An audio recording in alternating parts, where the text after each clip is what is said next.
Sir இது? ஏற்கனவே ஐயா உங்களை குடிக்க கூடாதுன்னு சத்தம் போட்டாரு. இப்போ மறுபடியும் ஆரம்பிச்சிட்டீங்க. வேணாம் சார், தயவு செஞ்சு நான் சொல்றதை கேளுங்க சார். உங்களுக்கு கல்யாணம் ஆக போது இந்த சமயத்துல இப்படி பண்றது ஐயாவுக்கு தெரிஞ்சா ஏதாவது பிரச்சனை. நிறுத்துறே, எல்லாம் எனக்கு தெரியும். நீ யாரு எனக்கு சொல்றதுக்கு? You are just a servant. வேலைக்காரி தானடி நீ? உண்மைதாங்க, வேலைக்காரிதான். ஆனா குடிக்க வேண்டாம்னு சொல்றதுக்கு பொண்டாட்டியா இருக்கணும்னு அவசியம் இல்ல, வேலைக்காரியாவும் இருக்கணும்னு அவசியம் இல்ல. உண்மையான அக்கறை இருக்கிறவங்க யாரு வேணாலும் சொல்லலாம். யாருடி வேணும் அக்கறை? கொண்டு போய் இந்த அக்கறைய ஜெயில இருக்கிறானே உன் பெரியப்ப, அவனுக்கு போய் காட்டு போ. You know one thing, Avantika இத பத்தி எல்லாம் கேர் பண்ணிக்கவே மாட்டான். இன்ஃபேக்ட் பக்கத்திலே உட்காந்து ஜூஸ் கிளாஸ் கையில வச்சுக்கிட்டு எனக்கு கம்பெனி கொடுப்பாடி. நீ என்ன கொடுப்ப? உனக்கு என்னடி தெரியும் அவந்திகா பத்தி?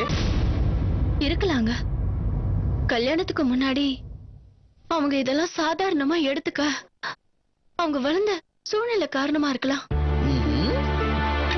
ஆனா நம்ம நாட்டுக்கு வந்துட்டாங்க. இங்கதான் உங்களுக்கு கல்யாணம் ஆக போகுது, இங்கதான் வாழ போறாங்க. நிச்சயமா கல்யாணத்துக்கு அப்புறம் அவங்களும் இதெல்லாம் வேண்டாம் தான் சொல்லுவாங்க. என் மனசுல எப்படிலாம் இருக்கணும்னு கற்பனை பண்ணி வச்சனும் அப்படியே இருக்கிற தேவதடி அவ. உனக்கு என்ன தெரியும் அவளை பத்தி? என்கிட்ட எப்படி நடந்துக்கணுமோ அப்படி நடந்துப்பா, எங்க அப்பா அம்மா கிட்ட எப்படி நடந்துக்கணுமோ அப்படி நடந்துப்பா. You know something, மாடர்ன் கேர்ளாவும் இருப்பா, எல்லாருக்கும் மதிப்பும் கொடுப்பா. இந்த உள்ள ஒண்ணு வச்சுக்கிட்டு வெளியே வேஷம் போடுற கதெல்லாம் கிடையாது. ஃபாரின் ரிட்டர்ன் தான், ஆனா பந்தாவே இருக்காது தெரியுமா? என்ன மாதிரி பொண்ணவ நீ இருக்கிறிய, தூக்கி சாப்பிட்டாடி உன்னப்போ. இப்ப கூட நீ எதுக்காக இந்த கல்யாணத்துக்கு சம்மதிச்சன்னு கொஞ்சம் யோசிச்சு பாரு.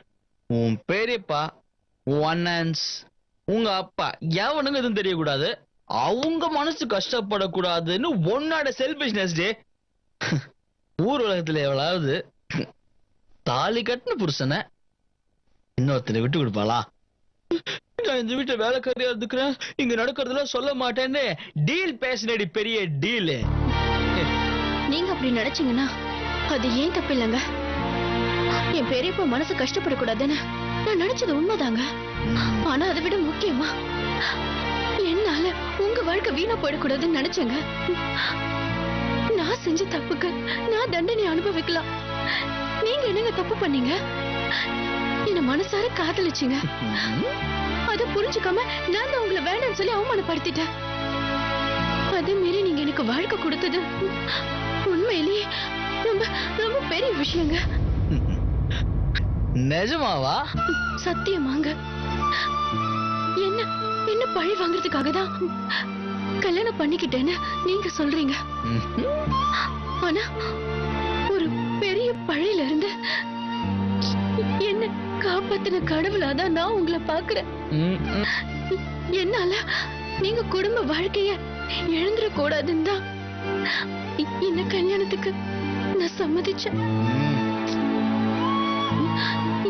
இதுக்கு வேற எந்த காரணமும் இல்லைங்க. தயவு செஞ்சு நான் சொல்றதை கேளுங்க. அம்மா இப்ப வந்துருவாங்க. இப்படி பட்ட பகல்ல வீட்டுல குடிக்கிறது தெரிஞ்சா அம்மா ரொம்ப மனசு கஷ்டப்படுவாங்க. அப்போ நைட்ல வெளிய போய் குடிச்சா தப்பு இல்லையா?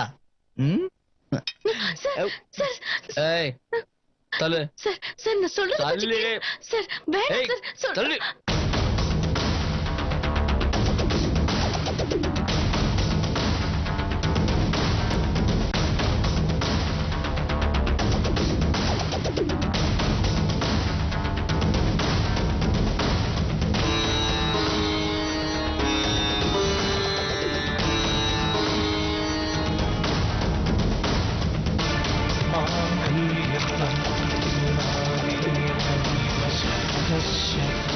என்ன மன்னிச்சிருங்கம்மா, எனக்கு என்ன சொல்றதுன்னே தெரியல. நீங்க இருக்கிற சூழ்நிலையில இந்த கர்ப்பம் எவ்வளவு பெரிய பிரச்சனைன்னு உங்களுக்கு தெரியுமா? தெரியலக்கா. ஆனா நான் விரும்பினாலும் விரும்பலனாலும் தினந்தோறும் ஒரு கஷ்டம் என்ன தேடி வந்துட்டு தான் இருக்கு. என்னோட வீடுன்னு நெஞ்சு நிமித்திக்கிட்டு பெருமைப்பட்டுட்டு இருந்த இடத்துலதான் நான் இப்ப வேலைக்காரியா இருக்கேன். இதை விடவாக்கா ஒரு கஷ்டம். என்னோட புருஷன்னு ஊரு புற சொல்லி சந்தோஷப்பட்டேன். அவரு இன்னொரு கல்யாணம் பண்ணிக்கிட்டு முதலிரவுக்கு போக நானே ரூம் ரெடி பண்ண. இதுக்கு மேல ஒரு கஷ்டம் வேணுமா? பெத்த பொண்ணை விட என் அன்பா பாத்துக்கிறாங்கன்னு அத்தையை நினைச்சு பெருமைப்பட்டேன்.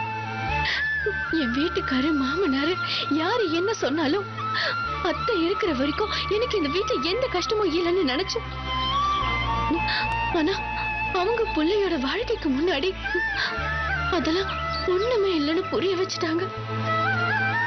போதும்க்கா, இதெல்லாம் என்னால தாங்கிக்க முடிஞ்சது. இப்போ என் வயித்துல வளர குழந்தைய ஒரு கஷ்டம் வந்தா தாங்கிக்க மாட்டேனாக்கா? நான் அதை சொல்லல மீனாமா.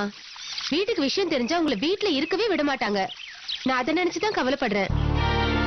தெரிய வேண்டாம்க்கா. அட்லீஸ்ட் கொஞ்ச நாளைக்காவது தள்ளி போடலாம்ல. நீங்க சொல்லாம இருந்தா எனக்கு அதுவே பைத்தியம் உங்களுக்கு. 3 மாசம் வரைக்கும் சரி, 4வது மாசம் அதுக்கப்புறம் நீங்க சொல்லலனாலும் உங்க வயிறே காட்டி கொடுத்துரும். 3 மாசம் இருக்கு. அதுக்குள்ள யாரு எப்படி மாறுவாங்க, யாருக்கு என்ன நடக்கும்னு நாம இப்ப முடிவு பண்ண வேணாக்கா. ஆனா ஒண்ணு, இந்த தடவை என்ன ஆனாலும் நான் என் கருவை கலைக்கிறதா இல்ல, நான் முடிவு பண்ணிட்டேன்க்கா. என்ன சொல்றீங்கம்மா? யோசிச்சு பாருங்க. இந்த உலகத்துல எனக்கு நினைச்சது ஒண்ணுமே இல்லக்கா. என் வீடு, பெரியப்பா, அண்ணன், அண்ணி, பாட்டி, அந்த வீட்டு சந்தோஷத்தை நானே விட்டு கொடுத்துட்டு வர நிலைமை ஆயிடுச்சு. நானும் மனுஷன் தானே, எனக்கு மட்டும் ஆசை இருக்காதா? வாழணும்க்கா. அடிக்க குனிஞ்சு குனிஞ்சு முதுகு தண்டு சுருங்கி போன மாதிரி ஆயிடுச்சு. முடியாதுக்கா. நான் இப்பதான் நிமிர்ந்து நிக்க விரும்புறேன். எனக்குன்னு ஒரு வாழ்க்கை, எனக்குன்னு ஒரு பிடிப்பு, எனக்குன்னு ஒரு பொறுப்பு கண்டிப்பா எனக்கு வேணும்க்கா. உங்களை நினைச்சா பரிதாபமா இருக்கு மீனாமா.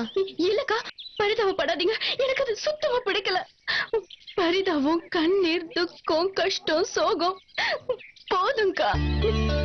என் லைஃப்ல எனக்கு கடவுளா பார்த்து என்ன குழந்தைய கொடுத்திருக்காரு. எல்லாம் போனாலும் என் நம்பிக்கை போகாம இருக்கிறதுக்கு இந்த குழந்தைய ஒரு பிடி மனமா நினைச்சுக்கிறேன்.